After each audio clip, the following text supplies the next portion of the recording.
저 불편한 편의점 읽어본 적 있으신 분? 손 한번 들어보세요. 읽어보신 적 있으신 분? 꽤 많이 있네요. 저거 3번 읽었어요. 제 소설 원래 안 좋아하거든요. 원래 경제서적, 자기계발서적 이런 것만 읽어요. 근데 저거는 빨려들듯이 3번 읽은 것 같아요. 제가 약간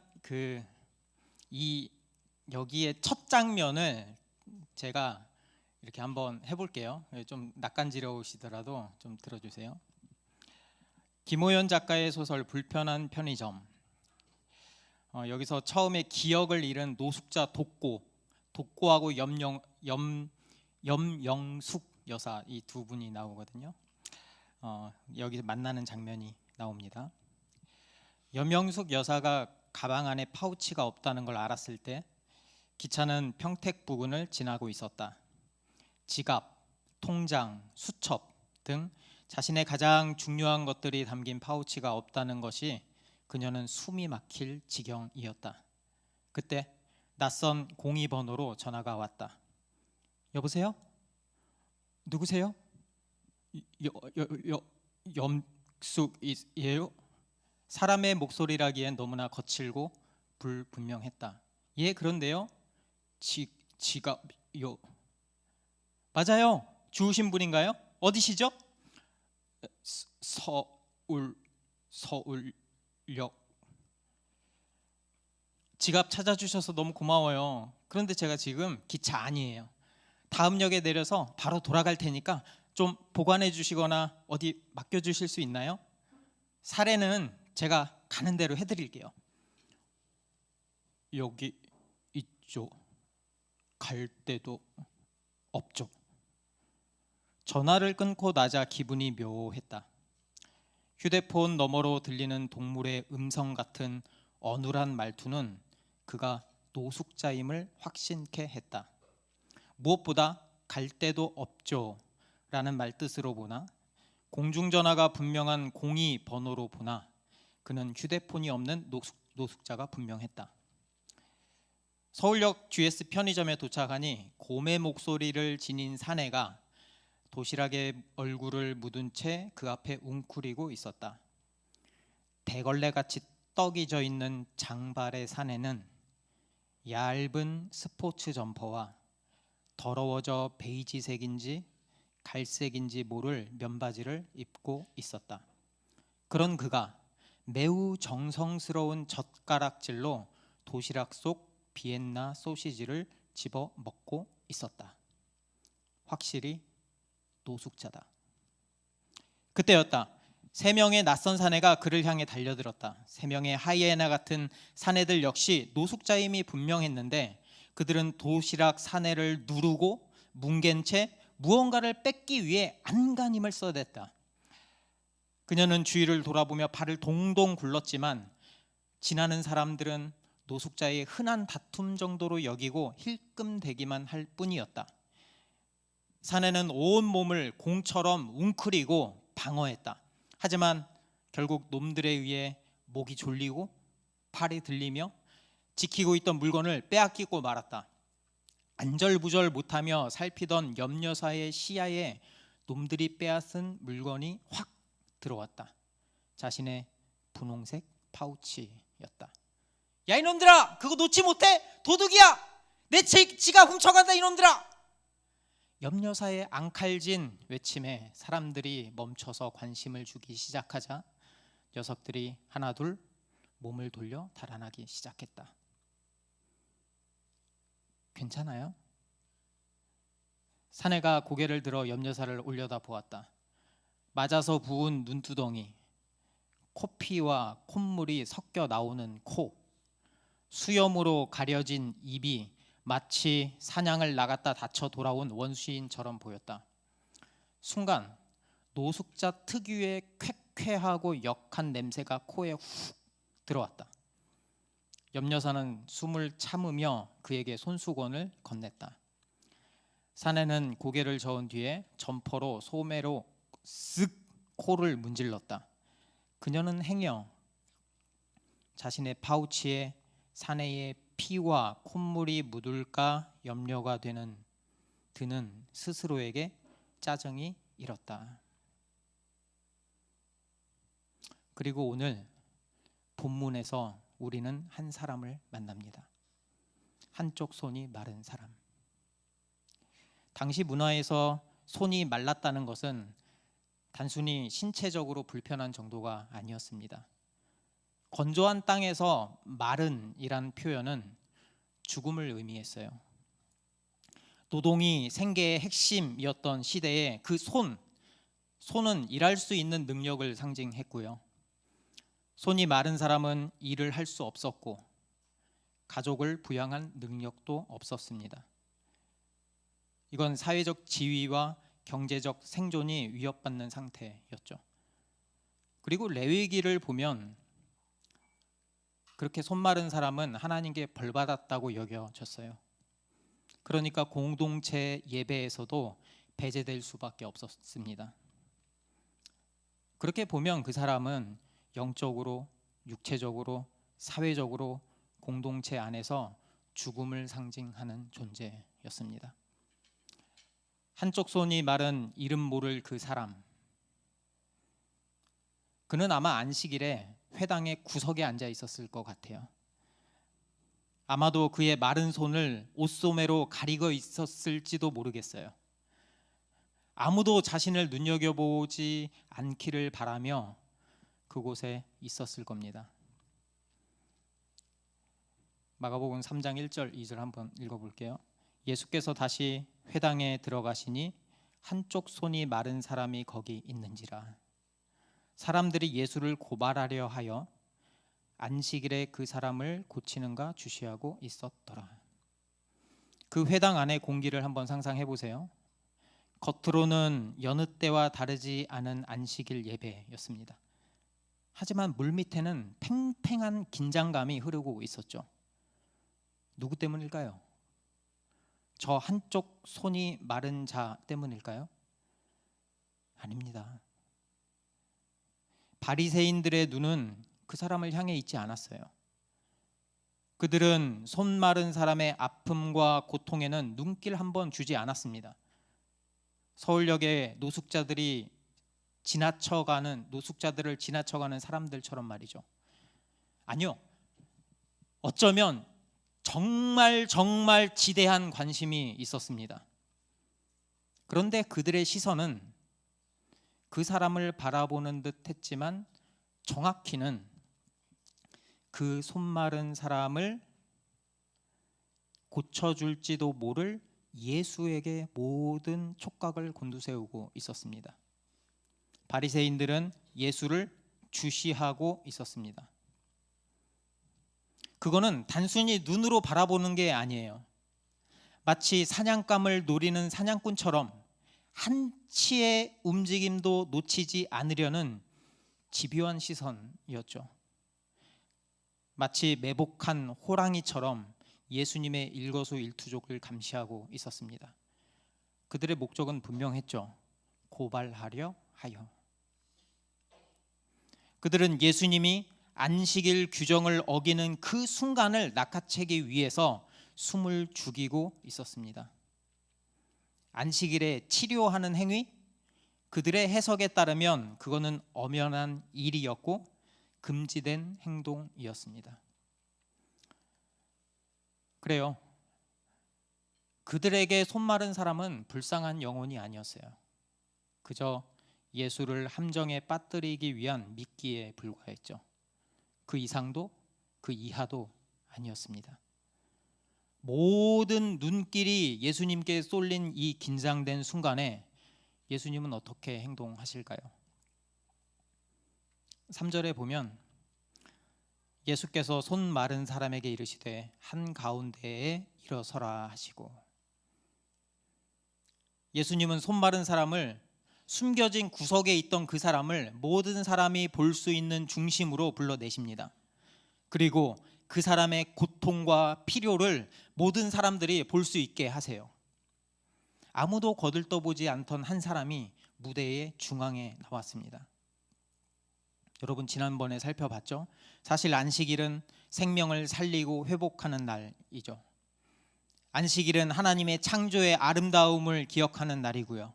안식일은 이집트에서 노예 생활하던 이스라엘이 자유인으로 회복된 것을 기억하는 기쁨이 넘치는 날이었습니다. 그런데 바리새인들이 안식일을 규칙과 율법의 짐으로 만들어 버렸죠. 안식일을 오히려 사람을 억압하고 배제하는 수단으로 바꿔버렸습니다. 그 중에는 병든 사람을 안식일에 치료하는 것도 포함되어 있었습니다. 4절입니다. 안식일에 선을 행하는 것과 악을 행하는 것, 생명을 구하는 것과 죽이는 것, 어느 것이 옳으냐? 예수님의 질문이 굉장히 날카로워요. 그분은 두 갈래의 길만 제시하십니다. 선이냐 악이냐, 생명이냐 죽음이냐. 예수님의 질문에는 중간이 없어요. 우리 대부분은 적극적으로 악을 저지르진 않습니다. 하지만 여러분은 적극적으로 생명을 구하고 있습니까? 라고 묻는다면 어떻게 대답하실래요? 우리는 편의점에서 마주친 노숙자를 불편한 마음을 가지고 그냥 지나칩니다. 매일 많은 사람들이 정말 열심히 살아가요. 밤낮으로 공부하고요, 필요한 자격증을 따기 위해서 애쓰고요, 회사에서 인정받기 위해서 그렇게 늦게까지 일을 합니다. 왜 그럴까? 제가 한번 생각해 봤어요. 내가 왜 이렇게 열심히 할까? 두 가지가 있더라고요. 첫째는 내 자신의 성공을 위한 것이고요, 두 번째는 내 가족의 행복을 위해서였어요. 나의 그 열정이 이웃을 향해 있지는 않았어요. 저도 다르지 않죠, 그렇죠? 이렇게 질문할 수도 있어요. 그게 잘못된 건가요? 아니, 주변을 보면 자기 인생도 제대로 꾸려져 나가지 못하는 사람이 넘쳐나는데 맞죠? 맞죠? 그런데 여기에서 예수님은 오직 두 갈래 길만 보여주세요. 중간이 없어요. 선을 행하지 않는 건 중립이 아니라 악을 선택한 겁니다. 생명을 구하지 않는 건 그저 방관이 아니라 죽음에 동참하는 거예요. 여러분, 이집트에서 노예로 살던 이스라엘 백성들을 한번 생각해 보세요. 그들은 매일 가혹한 노동에 시달렸고 착취당했고 단 하루도 쉴 수 없었죠. 그들에게는 희망이라고는 찾아볼 수가 없었습니다. 오직 절망뿐이었죠. 그들은 지금 숨은 쉬었지만 사실상 죽은 자나 다름 없었습니다. 그들을 그 상태로 방치하는 건 죽으라는 말과 같았죠. 가만히 두면 그들은 죽을 수밖에 없었습니다. 그들에게 안식을 가져다 주려면 적극적인 행동이 필요해요. 노예된 그들을 그곳에서 끌어내야만 합니다. 구출해내야만 합니다. 그래야 그들이 진정으로 살 수 있습니다. 그것이 바로 그들에게 실질적인 안식이에요. 그리고 정말로 하나님은 노예로 살던 그들을 구출해내셨죠. 그들에게 자유와 안식을 선물로 주셨습니다. 그게 바로 선을 행하는 것이고 생명을 살리는 길입니다. 그런데 4절 하반절 보면 그들의 반응이 어떤지 아세요? 그들이 잠잠하거늘. 회당에는 무거운 침묵만이 감돌았습니다. 이 침묵이 그냥 단순한 무응답이 아니고요, 의도적인 침묵이에요. 그들은 대답하지 않기로 마음 먹은 거예요. 왜 그들이 침묵했을까? 한번 생각해 보시죠. 안식일에 악을 행하는 것이 옳다, 그렇게 말할 수는 없죠, 그렇죠? 그런데 선을 행하는 것이 옳다라고 말하면 그건 예수님의 행동을 정당화시켜주는 꼴이 되죠. 그래서 그들은 입을 다물었어요. 바리새인들에게 안식일은 선을 행하는 날이 아니었습니다. 그저 규칙을 지키는 날, 단순히 쉬는 날이었죠. 그들은 노예 상태로부터의 해방이라는 안식일의 본질을 놓치고 있었습니다. 아니요, 인정하고 싶지 않았죠. 이 침묵이 그들의 마음의 상태를 여실히 드러냅니다. 그들은 자신의 권위와 전통을 지키기로 선택했습니다. 그 어디도 아닌 중간, 침묵을 선택한 거죠. 어쩌면 하나님의 말씀을 가장 많이 아는 바리새인들이었지만 정작 그들은 하나님의 뜻을 자기의 기준으로 판단했습니다. 그래서 규칙을 지키는 것이 사람을 살리는 것보다 더 중요하다고 믿었습니다. 그리고 이런 불편한 진실이 예수님을 분노케 했습니다. 5절입니다. 그들의 마음이 완악함을 탄식하사 노하심으로 그들을 둘러보시고. 여기서 마가는 예수님의 감정을 생생하게 묘사합니다. 예수님은 탄식하셨고 노하셨습니다. 왜죠? 그들의 마음이 완악하기 때문에. 완악함이라는 말이 돌처럼 굳어져서 단단하다는 이야기예요. 돌처럼 굳어져서 단단하다는 이 완악함이 출애굽기에서도 똑같이 나옵니다. 이집트의 파라오가 마음이 완악해져서 이스라엘 백성을 보내지 않으려고 할 때 말이죠. 바리새인의 마음도 똑같아요. 그들은 진리를 알면서도 인정하지 않았습니다. 하지만 한쪽 손 마른 사람은 도구도 아니고 수단도 아니고 회복되어야 할 하나님의 형상이었습니다. 그래서 예수님은 그 감정에서 멈추지 않고 행동하셨습니다. 선을 행하기로 선택하신 거죠. 그리고 예수님이 말씀하세요. 5절 하반절에 손이 오그라든 사람에게 말씀하셨다. 손을 내밀어라. 그 사람이 손을 내미니 그의 손이 회복되었다. 놀라운 일이죠. 그런데 여기서 더 놀라운 반전이 펼쳐집니다. 그게 바로 6절이에요. 바리새인들이 나가서 곧 헤롯 당과 함께 어떻게 하여 예수를 죽일까 의논하니라. 이 충격적인 아이러니 아닙니까? 안식일에 예수님은 생명을 살리셨는데 바리새인들은 안식일에 생명을 죽이려고 계획합니다. 예수님은 안식일에 선을 행하셨는데 반대로 바리새인들은 안식일에 악을 행하기로 결정했습니다. 불편한 진실이죠. 그렇다면 예수님이 이 사실을 몰랐을까요?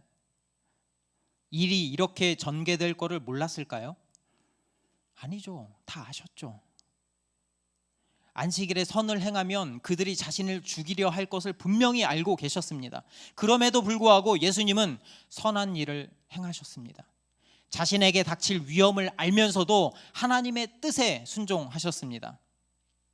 어쩌면 마가복음의 여기 이 손 마른 사람을 고친 이 사건이 예수님의 십자가 여정의 중요한 출발점이 되었을지도 몰라요. 이때 이제 정확하게 얘 죽여야 되겠다 결정하거든요.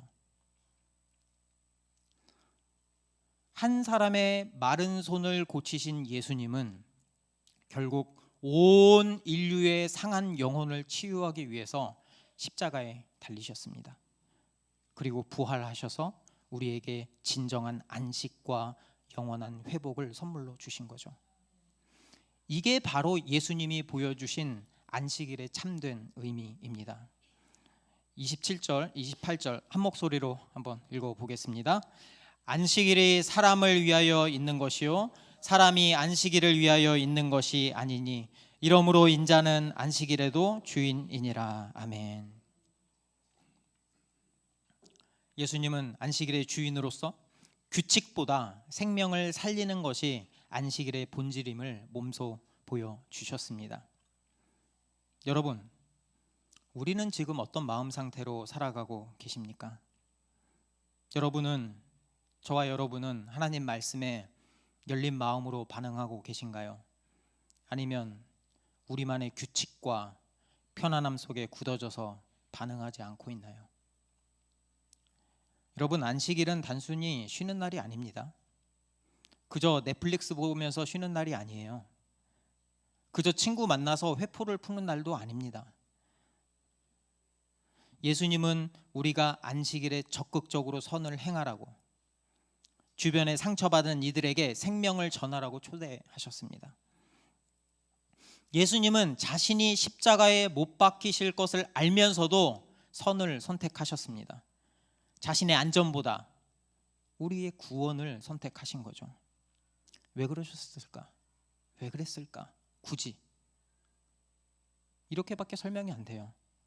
그만큼 우리를 깊이 사랑하셨기 때문에, 세상의 그 무엇보다 우리를 귀하게 여기셨기 때문에, 자신의 생명을 내놓더라도 우리를 살려야 한다는 그 간절함이 있기 때문에, 그게 바로 온전한 믿음의 모습입니다.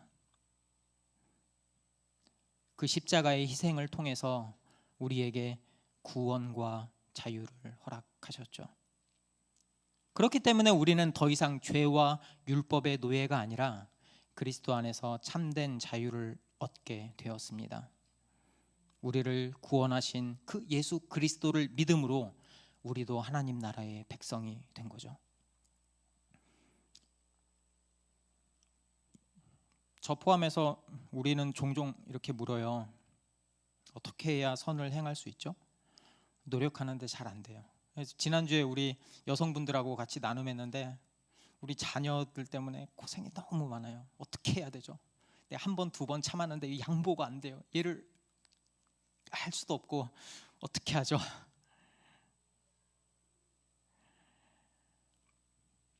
이렇게 한번 생각해 봤어요.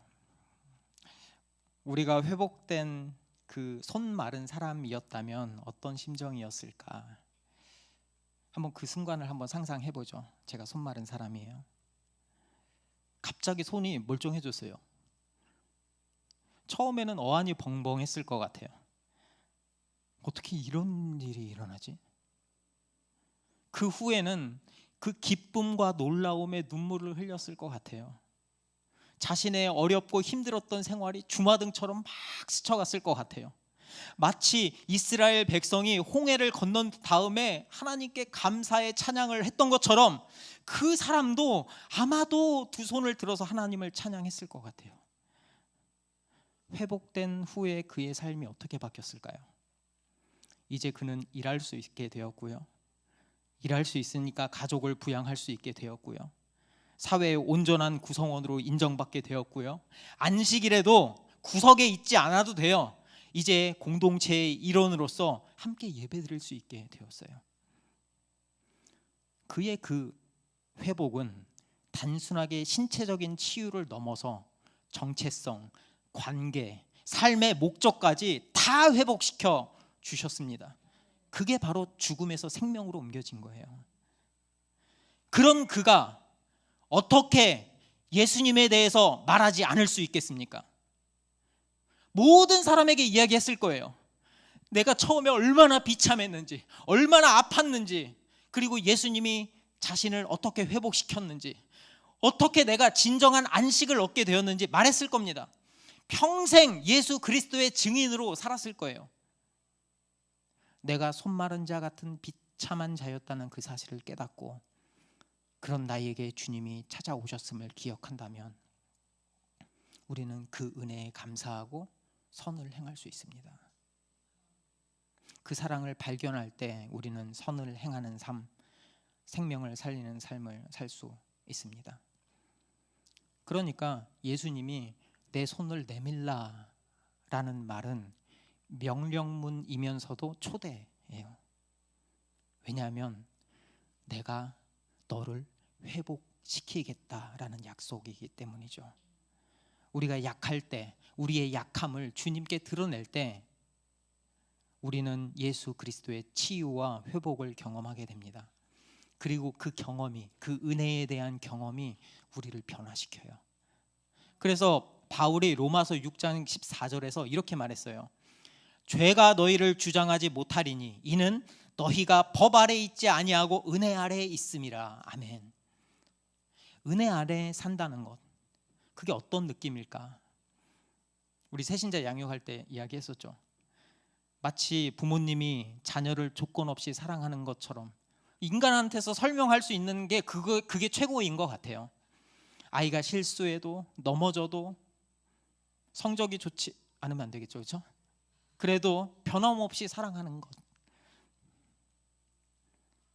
그러니까 하나님의 은혜는 하나님의 이런 무조건적인 사랑과 용서를 경험하는 거예요. 이제 눈치채셨어요? 우리가 무언가를 해서 얻는 게 아니라고요. 있는 그대로의 우리를 하나님이 받아주신다는 것을 아는 게 믿음입니다. 그 은혜의 경험이 우리 안에서 감사와 기쁨을 가득 채워줍니다. 그리고 그 은혜에 대한 경험이 우리가 선을 행하고 생명을 살리는 원동력이 되는 거죠. 예수님은 이 땅에 단순히 규칙을 바꾸기 위해서 오신 게 아닙니다. 에스겔 선지자의 말처럼 에스겔 36장 26절을 보면 새 영을 너희 속에 두고 새 마음을 너희에게 주되 너희 육신에서 굳은 마음을 제거하고 부드러운 마음을 줄 것이며, 이게 바로 예수님이 지금도 하신 일이에요. 그분은 우리의 굳은 마음을 부드럽게 바꾸십니다. 우리를 율법의 노예 상태에서 해방시켜서 은혜 안에서 자유롭게 하시는 거죠. 그러니까 여러분, 물을 계속 그 대야에 이렇게 가득 부으면 물이 자연스럽게 흘러 넘치듯이 그리스도의 은혜가 우리 안에 가득 차면 우리 삶에서도 그게 흘러 넘쳐요. 우리의 시선이 저절로 이웃을 향하게 됩니다. 예수님이 우리에게 본을 보여주셨죠. 안식일에 선을 행한다는 것은 이웃에게 손을 내미는 것이라고. 손 마른 사람처럼 사회에서 소외된 이들에게 다가가는 것이라고. 우울하고 가난하고 절망 가운데 있는 이들에게 마음을 열고 다가가는 것이라고 말이죠. 이것이 이웃을 단순한 노숙자가 아닌 한 명의 소중한 사람으로 바라보는 것입니다. 여러분, 우리의 이웃이 누군가요? 우리의 이웃. 영어 잘하시는 분 많죠? 그 어원 아세요? 어원? 네이버. 두 가지로 나눠져 있대요. 네이, 가까운. 개버 맞나요? 개버? 거주자. Near but different. 그러니까 우리의 이웃은 가까이에 있으면서 가족 말고 다른 사람들이에요.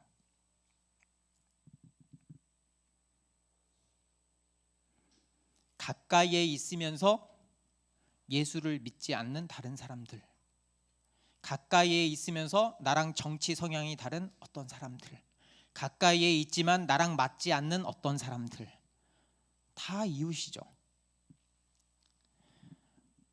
다시 불편한 편의점으로 가볼까요? 불편한 편의점의 그 독고는 현대 사회에서 외면당하는 손 마른 사람의 한 예시입니다. 알코올성 치매로 기억을 잃고 사회에서 소외된 이 독고의 모습이 우리 주변에 있는 많은 사람들의 모습이기도 해요. 저는 불편한 편의점의 이 독고의 모습을 보면서 손 마른 사람이 겹쳐 보였어요.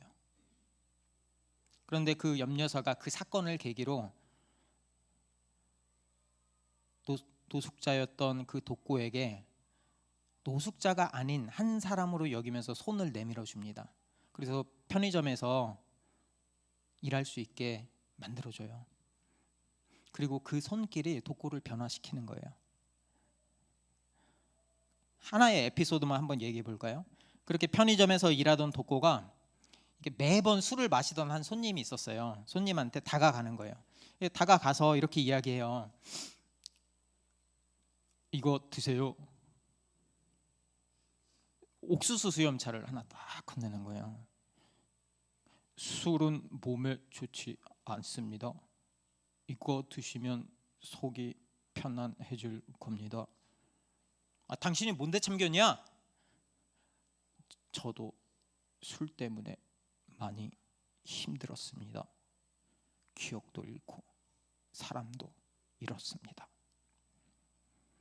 처음에 불쾌해하던 그 손님이 잠시 그 독고의 눈을 바라본 다음에 조용히 그 옥수수 수염차를 받아 마셨어요. 이 독고라는 사람은 자신의 그 상처를 통해서 다른 사람의 상처를 받고 자신이 경험한 그 치유한 그 이야기를 나누고 있었어요. 그래서 한 번은 염려사가 물어봐요. 독고 씨, 어떻게 사람들 마음을 그렇게 잘 알아요? 저는 그저 잘 들을 뿐입니다. 사람들은 누군가 진심으로 들어주길 원합니다. 염려사가 이렇게 나중에 이야기해요. 사람은 버릴 게 없어요. 독고 씨에게 필요한 건 누군가의 믿음이었을 뿐이에요.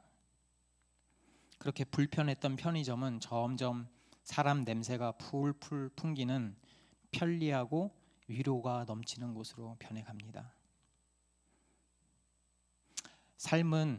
결국 삶은 관계였고 관계는 소통이었다.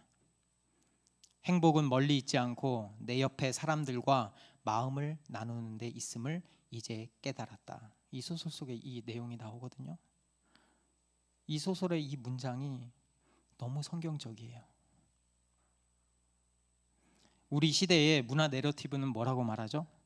너희의 행복이 먼저야. 너희의 성공이 너무 중요해. 너희의 꿈을 쫓아야 돼. 이 메시지가요 되게 좋은 것 같은데 끊임없이 나에게만 집중하라고 합니다. 하지만 진정한 행복은 나를 넘어서 우리에게 있는 거죠. 예수님의 십자가는 우리 사회의 모든 손 마른 자들을 위한 것입니다. 영적으로, 정서적으로, 관계적으로 마른 손을 가진 이들을 회복시키기 위한 것입니다. 예수님은 당신의 고통과 희생을 통해서 우리의 마른 손을 회복시키는데 손 마른 자였다는 사실 말이죠. 그런데 더 큰 진리는 예수 그리스도께서 우리를 회복시키셨다는 겁니다. 주님은 십자가에서 자신의 손에 못을 박히게 하심으로 우리의 마른 손을 회복시켜 주셨습니다. 그리고 부활하심으로 우리에게 새 생명을 주셨죠. 내 손을 내밀라. 예수님의 초대는 지금 우리 모두에게 하시는 그 말씀입니다. 우리의 부족함, 우리의 약함, 상처를 주님께 모두 솔직하게 내보내라는 초대입니다. 그리고 회복받은 그 손으로 이제는 다른 이의 상처를 만져주라는 부르심입니다. 예수님은 지금도 우리 각자에게 묻고 계세요. 안식일에 선을 행하는 것과 악을 행하는 것, 생명을 구하는 것과 죽이는 것, 어느 것이 옳으냐? 우리는 어떤 선택을 하고 있습니까? 우리는 타인의 아픔에 손을 내밀고 있습니까? 아니면 그저 지나치고 있습니까? 우리에게도 핑계는 많아요. 제가 항상 하던 핑계 알려드릴게요. 여러분 얼마나 맞는지 보세요. 아, 이건 내 영역 밖이야. 이건 나랑 안 맞는 사람이야. 안 돼. 이 사이즈를 보니까 해도 될 것 같지도 않아. 시간 낭비야. 안 하는 게 맞아. 이거 나만 손해보는 거야. 아니야, 이거 하면 나 호구 잡힐 것 같은데. 나 호구처럼 살고 싶지 않아. 이런 생각들이 우리를 발목 잡는 거예요. 하지만 우리가 선한 행동을 할 수 있는 이유는 단 하나죠. 예수님이 먼저 그렇게 하셨기 때문입니다. 예수님은 죽으셨죠. 하지만 죽음에 머물지 않으셨죠. 하나님은 예수님을 죽음에서 다시 살리셨습니다. 그 예수님이, 부활하신 예수님이 우리에게도 약속하시는 거예요. 내가 내 이름으로 선을 행할 때 너는 절대 혼자가 아니다. 내가 너와 함께 할 것이다. 그러니 두려워하지 마라. 세상 모든 사람이, 어쩌면 믿는 사람들도 이 길은 함정이라고, 가면 안 된다고 말하지만 예수님은 그걸 알고도 생명을 살리는 그 길, 선을 행하는 그 길을 걸어가셨습니다 때문이죠. 우리는 연약합니다. 하지만 우리의 부족함 가운데 예수님의 능력이 드러납니다. 여러분, 조금만 눈을 돌려보세요. 거리에, 우리의 직장에, 학교에, 그 어디에든 눈을 조금만 돌려보면 거기에 손 마른 친구들이 있어요. 손 마른 사람이 있습니다. 경제적으로 어려운 이웃이 있을 수도 있고, 정서적으로 고립된 동료가 있을 수도 있고, 영적으로 목마른 친구들이 있을 수도 있어요. 여러분, 여러분의 그 작은 손길 하나가 누군가에게는 생명의 물줄기가 됩니다. 우리의 관심 어린 말 한마디가 누군가에게는 하루를 살아갈 힘이 됩니다. 그리고 우리의 그 손을 통해서 하나님이 놀라운 일을 행하실 것입니다. 그러니 두려워하지 말고 손을 내미세요. 우리가 손 마른 자들에게 손을 내밀 때 우리는 이제는 이렇게 기대하게 되는 거예요. 내가 이 손 마른 사람을 고쳐줄 수는 없지만 예수님은 할 수 있으시다. 예수님이 나를 통해서, 내 손을 통해서 어떤 놀라운 일을 행하실지 기대되는 거예요. 그때 예수님이 보여주신 그 사랑의 길을 같이 걸어갈 수가 있습니다. 그들의 이야기를 진심 어리게 들어주고 아픔에 공감하고 사랑을 전할 수 있는 거죠. 그래서 우리 교회가 우리의 일터와 가정과 그 모든 곳에서 예수님의 생명으로 가득 찼으면 좋겠어요. 기대가 넘쳤으면 좋겠어요. 선을 행하고 싶고 생명을 살리고 싶은 마음이 넘쳐 흘렀으면 좋겠습니다. 그때 우리가 보게 될 거예요. 주님께서 행하시는 그 놀라운 일을 말이죠. 한 생명이 살아나는 놀라운 기적을 말이죠. 그에게 진정한 안식을 주시는 예수님의 일하심을 우리는 두 눈으로 목격하게 될 것입니다. 함께 찬양하면서 기도의 자리로 나아가겠습니다.